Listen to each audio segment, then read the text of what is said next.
আল্লাহর কথা বলতে গেলে সব জায়গায় চেপে ধরতে চায়, সব জায়গায় চেপে ধরতে চায়, ফিল্টার করে করে বলতে হয়। অথচ ওমরের সামনে সাধারণ বেদুইন পর্যন্ত দাঁড়িয়ে যেতে পারত। ইয়া আমিরুল মুমিনিন, আমার প্রশ্ন আছে, আমার প্রশ্নের জবাব দিতে হবে।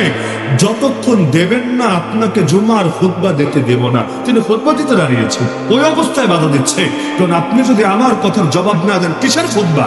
আপনার কোনো খুতবা শোনার রুচি আমাদের আসবে। তিনি বলেন, কি বলবো বলে ফেলুন। অন্য লোকেরা ভয় পাচ্ছে, প্রশ্ন করছে গ্রাম্য বেদুইন, তো গ্রামের মানুষ তো যেমন হয় তেমন সাদা সিধা, অত মাইল পাস বোঝাও না, কিন্তু অন্যরা ভয় পাচ্ছে। ওমর যদি রাগ করে তাহলে কল্লা তো আর থাকবে না, এক কোপ দিয়ে কল্লা আলাদা করে দেব। ওমর রাদিয়াল্লাহু আনহু ঠান্ডা মাথায় বলছেন, কি বলবা বলো।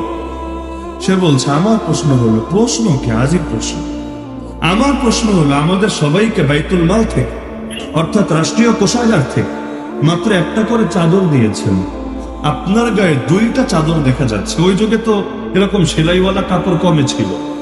ওই হাজিরা যেমন কাপড় পরে দেখেন না, সেলাই ছাড়া একটা উপরে পেঁচায় না, একটা নিচে পেঁচায় না কাপড়। তো ওই সময় দেখা যেত ওই বাদশাহ অনেক সময় এই টাইপের কাপড় পরতো। কাপড়ের কি পরিমাণ ক্রাইসিস ছিল চিন্তা করেন আপনি। ওই মক্কার কুরাইশরা যখন হজ করতো, আল্লাহর ঘর তাওয়াফ করতো, তো খুব অল্প লোকেরই এমন সামর্থ্য হতো যারা নতুন কাপড় কিনে নতুন কাপড় পরে তারপর তাওয়াফ করতো, আর বাকিরা কি করতো? ল্যাংড়া হয়ে তাওয়াফ করতো। চিন্তা করতে, এই কাপড় পরে, স্বাভাবিক কাপড় পরে কত পাপ করেছি, এখন এটা পরে যদি আল্লাহর ঘর তাওয়াফ করি কেমন কেমন হয়ে যায় না? কারণ গুনাহের ময়লা লেগে আছে, চামড়ায় যে ময়লা লেগে আছে, শরীরে যে লেগে আছে, দিলে লেগে আছে, এটা নিয়ে সমস্যা না। সমস্যা হলে কাপড়ে যেহেতু লেগে আছে, সুতরাং আল্লাহরে আর এই কাপড় দেখাবো না, ভিতরেরটা দেখাই দিই ব্যাস। এখন একেবারে ল্যাংটা হয়ে, তাও আবার এতটুকু রুচি ছিল অবশ্য, এই জাতির চাইতে এতটুকু ভদ্র ছিল। পুরুষরা করতো দিনের বেলায়, মহিলারা করতো রাতের অন্ধকার। আর ওই যুগের রাত মানে তো কঠিন অন্ধকার, এই লাইটে কোনো ব্যবস্থা নেই, ফুল অন্ধকার। কেন? কারণ নারীরা, তার কবিতাও পাওয়া যায় সে জাহিলি যুগের কবিতার ভেতরে, যে আমরা জামা খুলেছি আল্লাহকে খুশি করার জন্য, কোনো পরপুরুষকে দেখানোর জন্য না। এই কারণে এতটুকু স্বাধীনতা ছিল যে কাপড় খুলছে কিন্তু কোনো পরপুরুষ যাতে দেখতে না পারে, এজন্য নারীরা আলাদা টাইমে, পুরুষরা আলাদা টাইমে। তাহলে এই ঘটনা থেকে কি এটা বোঝা যায় না যে ওই জামানায় পোশাকের বেশ সংকট ছিল? আর স্বাভাবিক, এত মিল ফ্যাক্টরি কি ছিল না, এই সুইসুতা দর্জি এত কিছু, এত ব্যাপকতা এগুলো ছিল না, কাপড়ের সংকট। তো প্রশ্ন করলো, সবাইকে একটা করে কাপড় দিলেন, আপনার গায়ে দুইটা চাদর দেখতে পাচ্ছি, অতিরিক্ত একটা চাদর নেওয়ার অধিকার আপনাকে কে দিয়েছে? এই প্রশ্ন বাংলাদেশে তোলেন। আমাদের জীবন মান আর আপনাদের জীবন মান, আপনারা নাকি আমাদের সেবক, আমাদের প্রতিনিধি, আপনাদের হাতের ঘড়ি, আপনাদের শাড়ি, আপনাদের জামা, এগুলোর দাম আর আমাদের দাম। আমরা রাস্তায় যানজটে পড়ে থাকবো, আমাদের অসুস্থ রোগীর অ্যাম্বুলেন্সে কাতরাতে কাতরাতে মরবে, আর আপনারা ভিআইপি ভাবে যাওয়ার আগে আধা ঘন্টা রাস্তা বন্ধ, যাওয়ার পরে 10 মিনিট রাস্তা বন্ধ, আপনারা চলে যাবেন। এই সাধারণ দেশে এমনি রোডঘাট নাই, যা আছে তাও ভাঙ্গা। আমাদের ঢাকা থেকে সিলেট রোডে আসলে তো মাশাআল্লাহ, একেবারে বাংলাদেশে আসলে সিঙ্গাপুর হয়েছে, এর জলজন্ত প্রমাণ হলো আমাদের ঢাকা সিলেটের রোড। আর যদি গোয়েন্দাঘাট আসে, মাশাআল্লাহ, একদম কলিতে ধরে আসবে, একদম দিল থেকে তো হবে। বিশ্বাস করেন, একবার খালি আসেন না, আমার বাড়ির পাশেই তো গোয়েন্দাঘাট, আমি বছরে একবারের বেশি সাধারণত মাহফিলে যাই না। কেন? আমারই ভয় লাগে রাস্তায় গেলে, তাও নিজের গাড়ি নেই না। গাড়ির প্রতি এতটুকু মহব্বত আছে না, আমি নিজের গাড়ি নেবো না, এতে যেমনে যাওয়া যায় সামনে যাবো, কিন্তু নিজের গাড়ি নেওয়া যাবে না। তাহলে ওই যারা এই রাস্তাগুলো দেখলে আসলে মনে হয় আসলে বাংলাদেশ সিঙ্গাপুর হয়েছে, না হলে এই আধুনিক যুগেও এইরকম রোড থাকে কিভাবে? তো এখন এই যে বৈষম্যগুলো, এমন কি আমার তো ওই দৃশ্য এখনো মনে পড়ে। পদ্মা সেতু উদ্বোধন হলো, রাষ্ট্রপতি সাহেব, নতুন রাষ্ট্রপতি হলেন, এখনো যিনি আছেন চুপ্পু সাহেব, নতুন রাষ্ট্রপতি হলেন। তো রাষ্ট্রপতি হোক আর যাই হোক, বাংলাদেশে অনিশ্চিত একটা নীতি ছিল। গোপালগঞ্জে একটা মাজার শরীফ আছে টুঙ্গিপাড়ায়, সেটা গিয়ে জিয়ারত করতে হবে। এটা লিখিত কোনো আইন নাই, তবে এটা অলিখিত বিধির মতো হয়েছে। শাহজালালে আসলে আসুক, না আসলে না আসুক, বাইতুল মুকাররমে নামাজ পড়ে গেলে যাক, না গেলে না যাক, এগুলো সমস্যা না।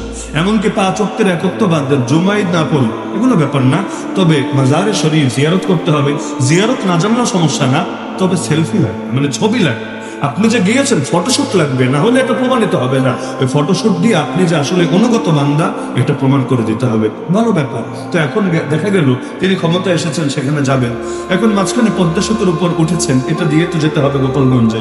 ওঠার পরে তিনি যেহেতু স্বাভাবিক মানুষ না, তিনি যেহেতু অস্বাভাবিক মানুষ, এখন আমাদের জন্য ওই সময় পদ্মা সেতুতে থামার অনুমতি নেই, মোটরসাইকেলও বন্ধ। কেন? ওরা গিয়ে থামে, সেলফি তোলে, সব বন্ধ। পদ্মা সেতুতে দাঁড়ানোই যাবে না, গেলে মামলা তো খাবেনি, পুলিশ তো জরিমানা করবেই, আবার সাংবাদিকরা উৎপাইতে থাকে, আপনার ছবি মোবারক ভাইরাল করে দিবে যে এই পাপিটা পদ্মা সেতুতে দাঁড়িয়েছে। দাঁড়ানো যাবে না, একদম আপনার স্বাভাবিক সাইড গতি দেওয়া আছে, গতিতে আপনার এখান থেকে চলে যেতে হবে।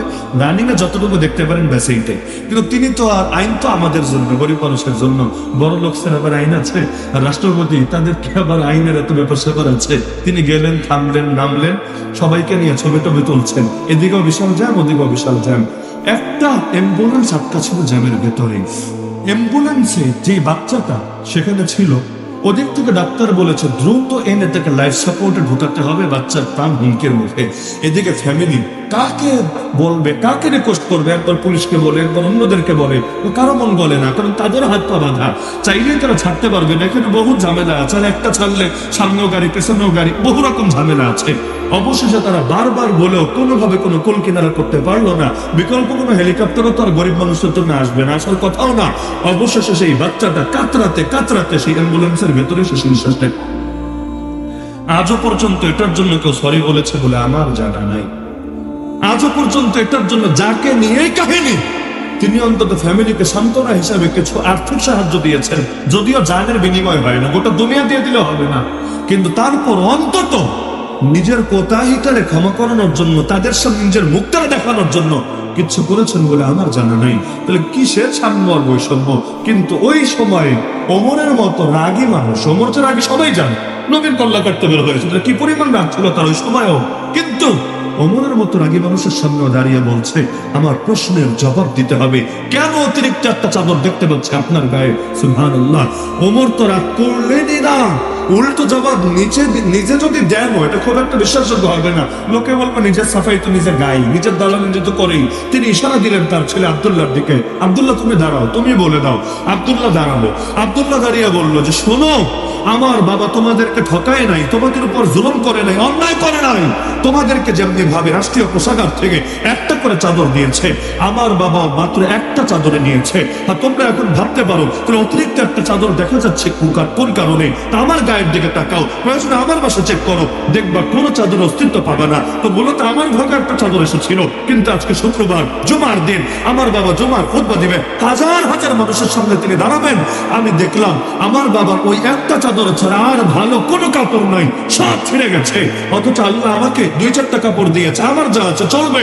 আমি চিন্তা করলাম আমার তো এই চাদরটা না হলেও চলছে, কিন্তু আমার বাবা আজকে ছেঁড়া কাপড় পরে জাতির সঙ্গে দাঁড়ালে সন্তান হিসেবে আমারই লজ্জা লাগবে, আমারই মাথাটা নত হবে। এজন্য আমারটা দিয়ে দিয়েছে আমার বাবাকে। এজন্য তোমরা দেখতে পাচ্ছ আমার বাবার গায়ে 2টা চাদর শোভা পাচ্ছে। বাক স্বাধীনতা কাকে বলে শিখুক যাচ্ছে এখান থেকে।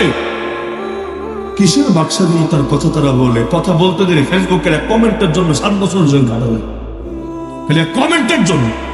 কোন দেশের আলেম মারা গেলে ইন্না লিল্লাহি ওয়া ইন্না ইলাইহি রাজিউন বললে দল থেকে হাত থেকে বের করে যায়। কি আজীব একটা তামাশা! এরা আবার বাক স্বাধীনতার গল্প শোনাতে আসে। বাক স্বাধীনতা মানে যে যত ইচ্ছা নবীরা গালি দেবে, এটা সমস্যা। ওদের বাক স্বাধীনতার সঙ্গে ওদের কথার স্বাধীনতা, পোশাকের স্বাধীনতা, সব জায়গায় ফাইজলামি চলে। পোশাকের স্বাধীনতার নামে নারী যত পোশাক খুলুক, এতে কোনো আপত্তি নাই। একদম যদি অর্ধ উলঙ্গ হয়ে চলে তো আপত্তি নাই, কিন্তু নারী হিজাব পরে, নেকাব পরে প্রতিষ্ঠানে ঢুকতে পারবে না, ঢোকার অনুমতি নেই। এমনকি একজন বিয়ে করবে, বিয়ে করেছে এক হাফেজা কোরআনকে, পর্দানশীল নারীকে।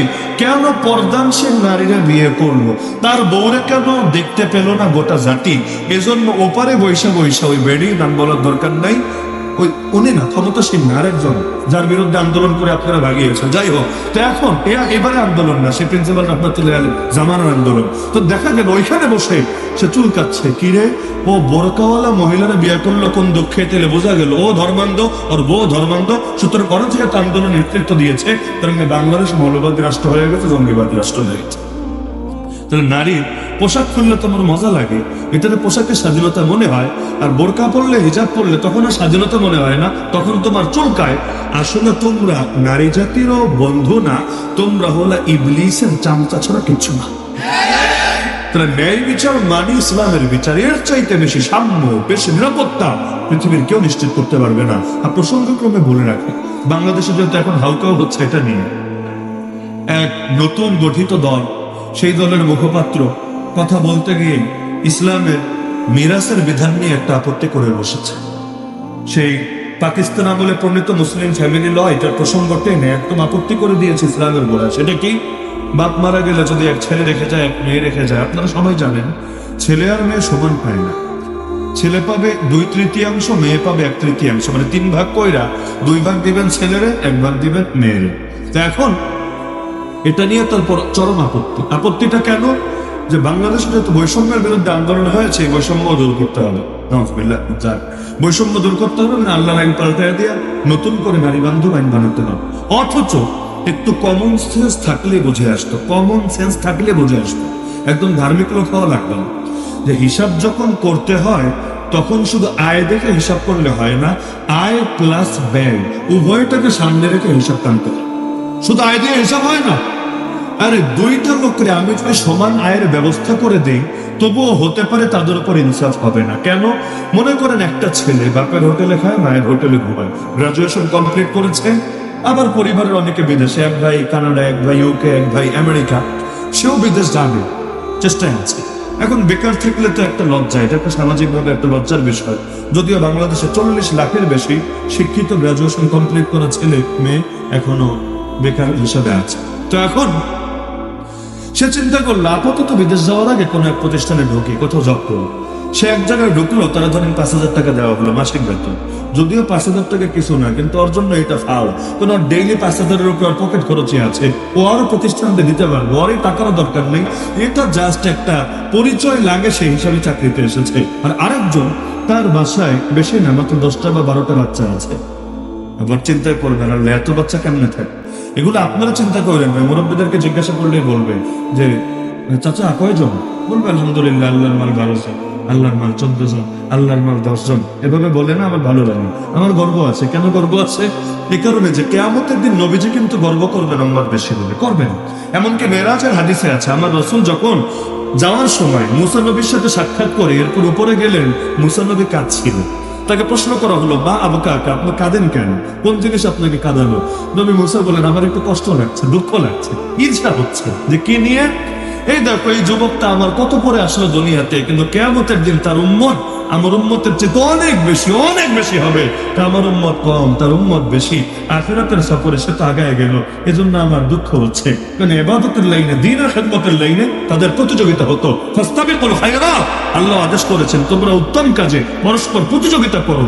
তিনি বলেন এজন্য কষ্ট লাগছে, এজন্য আমার রাসূল আদেশ করেছেন তাযাওয়াজুল ওয়াদুদাল ওয়ালুদ ফাইন্নী মুকাসসিরুম বিকুমুল উমাম। বিয়ে করলো এমন নারীকে বিয়ে করবা যে অধিক বাচ্চা জন্ম দিতে পারে এবং স্বামীকে অধিক ভালোবাসে। কেন? কারণ উম্মত বেশি হলে আমি গর্ব করব হাসরের ময়দানে উম্মতের আধিক্য নিয়ে।